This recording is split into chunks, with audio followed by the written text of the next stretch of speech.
Hello everyone, welcome to a 10 minutes a day series. तो आज हम एक बहुत ही इंपॉर्टेंट अपडेट डिस्कस करने वाले हैं from RBI regarding minors account.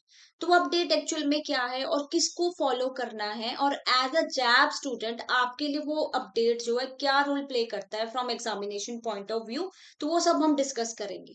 तो before starting with this let me tell you, अगर आप जैब एग्जामिनेशन को टारगेट कर रहे हो और स्मार्टली स्टडी करना चाहते हैं तो you should have a fair idea of previous year questions, most important topic and important MCQs. तो हमने एक बहुत ही अच्छा पीडीएफ डॉक्यूमेंट तैयार किया है जिसका लिंक जो है डिस्क्रिप्शन बॉक्स में दिया गया है।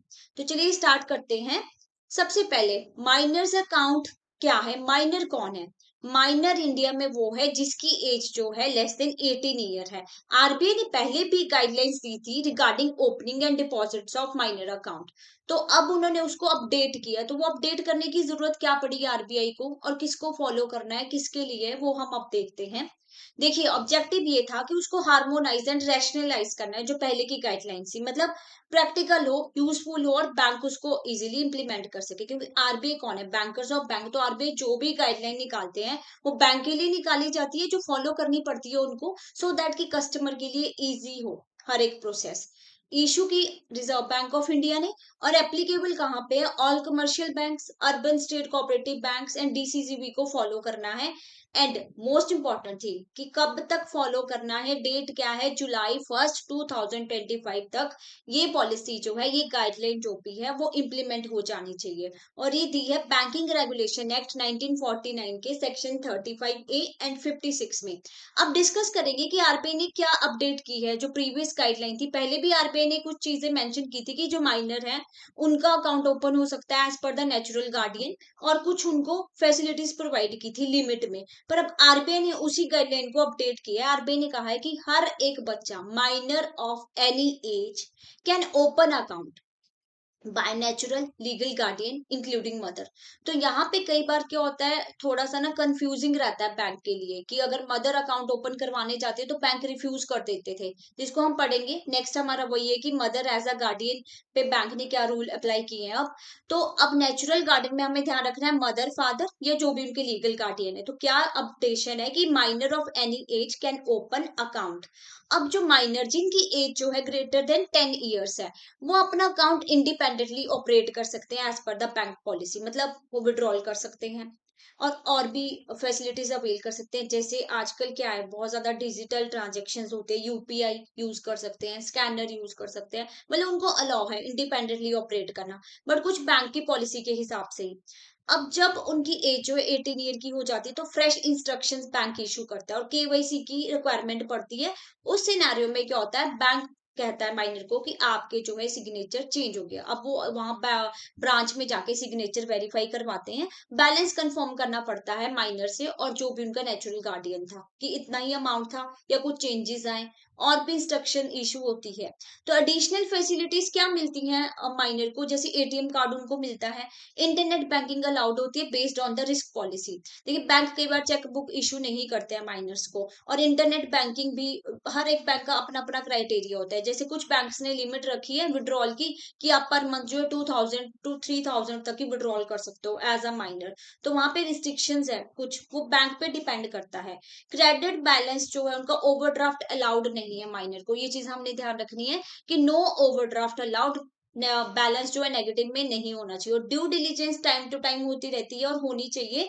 केवाईसी नॉर्म्स जो आरबीआई ने दिए, केवाईसी मास्टर सर्कुलर 2016 में, वो फॉलो करने पड़ते हैं कि जैसे आपका आधार अपडेट हो एंड कोई डिस्प्यूट नहीं हो, आपके सिग्नेचर्स वेरीफाई होंगे, तो ये सारी चीजें होंगी एज पर द पॉलिसी। अब जैसे कि मैंने बात की थी कि जो माइनर्स अकाउंट है with mother as a guardian, वहां पे क्या चीजें थी और क्या प्रॉब्लम्स आ रही थी मदर्स को। देखिए, हर एक पेरेंट चाहते हैं कि उनका बच्चा जो है फाइनेंशियली स्टेबल हो और वो थोड़ी सी चीजें सीखे अगर अकाउंट ओपन करना है। और जब मदर या जब अकाउंट ओपन करवाने जाती थी बैंक में, तो बैंक रिफ्यूज कर देते थे कि फादर ही एज अ नेचुरल गार्डियन जो है अकाउंट ऑपरेट कर सकता है। वो कहाँ पे दिया हुआ था? Section 6 of Hindu minority and guardianship act favour करता है फादर को एज अ नेचुरल गार्डियन। तो यहाँ पे बैंक भी कंफ्यूज हो जाते थे कि एक्ट में तो ये दिया हुआ है, ये ओल्ड लॉ है, तो वो इसलिए अलाउ नहीं करते थे मदर को। फिर आरबीआई ने क्लैरिफाई किया, ये आरबीआई के 1976 सर्कुलर में मेंशन है। आरबीआई ने क्लैरिफाई किया, आरबीआई ने डिस्कस किया था गवर्नमेंट के साथ कि बैंक बैंक को ये क्लैरिफाई किया गया कि बैंक ओपन कर सकते हैं minors account with mother as a guardian. हाँ, कुछ चीजों को फॉलो करना पड़ेगा, कुछ प्रिकॉशंस लेनी पड़ती हैं, जैसे कि account must not be overdrawn, मतलब ओवरड्राफ्ट फैसिलिटी प्रोवाइड नहीं होती है, and always maintain a credit balance. तो क्रेडिट बैलेंस पॉजिटिव में होना चाहिए, कोई कॉन्ट्रेक्चुअल डिस्प्यूट नहीं होना चाहिए, मतलब कोई लीगल डिस्प्यूट नहीं होना चाहिए माइनर का कहीं पे। तो इस तरीके से मदर भी एज अ गार्डियन माइनर का अकाउंट ओपन कर सकती हैं। तो अकाउंट कौन कौन से ओपन होते हैं? Saving account and term deposits. Loan या ये वाली फैसिलिटी नहीं होती है माइनर्स के लिए। तो हर एक ब्रांच को अब ये पॉलिसी फॉलो करनी है बैंक में till 1 July 2025।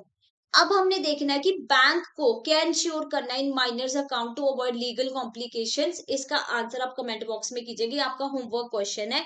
Option A B C D से इसका आंसर क्या होना चाहिए। अब next, by what must bank align their policy as per the new RBI guideline. कब तक करना है, जो कि हमने बार बार डिस्कस किया। The right answer will be C, जुलाई 1 2025 तक हर एक बैंक को ये पॉलिसी को इम्प्लीमेंट करना चाहिए कि minor of any as can open a bank account, और मदर भी गार्डियन हो सकती है। If you want to clear your JAB examination in just 12 days, we have a super crash course for you, जिसमें आप 4 components को with live classes, short notes और test series के साथ बहुत आसानी से क्लियर कर सकते हैं। हम आपकी मॉर्निंग और इवनिंग क्लासेस लेते हैं। तो if you want to avail this services, आप जल्दी से डिस्क्रिप्शन बॉक्स में जाइए और लिंक में से हमारी वेबसाइट को ओपन कीजिए, और वहां पे आप कूपन कोड यूज कर सकते हैं JAB80। Further we have another banker capsule course for you, जहां पे हम इन 4 कंपोनेंट्स की ईच मॉडल की वीडियोस प्रोवाइड करते हैं, और वीडियो के थ्रू आप हर एक कंपोनेंट को बहुत इजीली कवर कर सकते हैं। वहां पे कॉन्सेप्ट क्लासेस होंगी, शॉर्ट नोट्स प्रोवाइड किए जाएंगे और आपके मॉक टेस्ट भी लिए जाएंगे। तो आप डिस्क्रिप्शन बॉक्स में जाइए, लिंक वहां पे दिया हुआ है, कूपन कोड यूज कीजिए JAB75। इन फर्दर अगर आपको कोई और डाउट है तो आप हमें कॉल कर सकते हैं ऑन दिस नंबर, या आप मेल भी कर सकते हैं hello@edutap.co.in। Thank you so much.